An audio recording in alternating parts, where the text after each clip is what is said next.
I still remember the day I was asked to leave.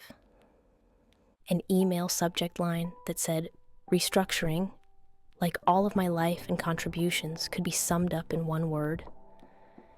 In the elevator, I caught my reflection and thought, so this is square one. No title, no team, no calendar crammed with meetings that made me feel needed. But here's what surprised me in the days that followed. I wasn't actually at zero. When I stopped measuring my worth by the job that disappeared, I started noticing what didn't disappear. The way I build trust, my knack for simplifying messy projects, the quiet network of people who still answered my texts, the systems I'd made to keep chaos from running the day. Those weren't erased. They came with me. And if you're here because a door closed that you didn't choose, I want you to hear this. Scratch is a story our brains tell when it's scared. Later in this video, I'm going to share a bonus reframe that helped me stop erasing my past. It might change the way you see your restart. Before we dive in, I made a quick resource, a free guide called The Edge of Enough. It will help you sort out what to carry forward, what to rebuild, and what to retire, so you're not dragging every old expectation into your new life. It's available in the link below. Grab it now. We'll use it together later. I'm Jane. Welcome back to our Job to Joy space, where we rebuild with clear eyes, steady steps, and just enough courage to begin again. If you've ever looked at your life and thought, I didn't plan to be back here, take a breath. You are not empty-handed. You're not starting from scratch. You're starting from experience. Let's name what's happening under the hood, because this is square one is rarely a fact. It's a feeling driven by a few very human brain habits. When a role ends, your brain gives the loss extra volume. Loss aversion means the pain of losing a title, a paycheck, or a routine can feel 2 to 3 times stronger than the pleasure of future possibilities. So even if you're carrying years of experience, your nervous system prioritizes what remains. That doesn't mean you have nothing. It means your brain is doing triage and putting flashing lights on the empty space. The sunk cost effect makes us cling to what we've already poured time, money, and identity into.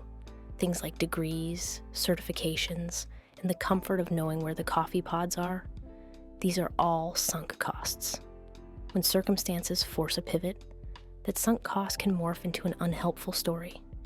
If I walk away, I wasted it. The truth? Past investments aren't erased. They're inputs. They show up as judgment, speed, context, the you that solves problems faster now than 10 years ago. Especially for women in midlife, work roles often braid together with caregiving and community roles. When a job ends, it can feel like your name tag was peeled off your whole life. That's called role identity disruption. Your sense of who am I gets blurry when the environment stops reflecting your old answers. That blur is uncomfortable, but it's also the opening where a more accurate, current identity can emerge. Biologically, ambiguity registers as a threat. Cortisol rises, attention narrows, creative thinking dips. Your brain's alarm system tags the unknown as unsafe. This kicks off a stress cycle and tunnel vision. One reason your long-term assets feel invisible right when you need them. Practically, you can shrink your planning horizon to the next 60 to 90 minutes. Pair it with one small solvable task, and try a longer exhale. Inhale for 4 to 6 counts. Exhale for 6 to 8 to signal not an emergency. When the body settles, it's easier to see what you actually carry forward. The end of someone's story is exciting. You see someone's new chapter on YouTube, and your brain says, they're ahead, I'm behind. Social media posts leave out the boring parts: money saved, help from friends, and the drafts that failed. The feed also tends to show the biggest wins, not the middle steps. Try 2 safer checks. Compare backward, you versus last quarter you, and sideways, 2 to 3 people at a similar stage. For now, mute accounts that make you feel small and follow a few that show the work in progress, not just the finish line. So, if your inner voice is saying, "I'm back at 0, here's a more accurate translation. I'm grieving a role, paying attention to loss, and my body is sounding an alarm while my identity reorganizes. That's not failure. That's a nervous system doing its job and a self in the middle of revision." If you haven't grabbed it yet, download The Edge of Enough from the link below. We'll use it in the next section to park your answers inside real reflection prompts, so this work sticks on paper, not just in your head. If starting over felt loud in section 1, this is where we take action to lower the volume. You already carry value. Let's say it out loud so your body can hear it. I'll guide you. Speak your answers out loud. You can jot them down later. Step 1. 3 quick wins. Give me 3 quick lines that start with I, like, I kept a messy handoff on track. I created a checklist that stopped late errors. I helped a client make a hard decision. Short is fine, just 1 line each. Step 2. Put a verb on each win.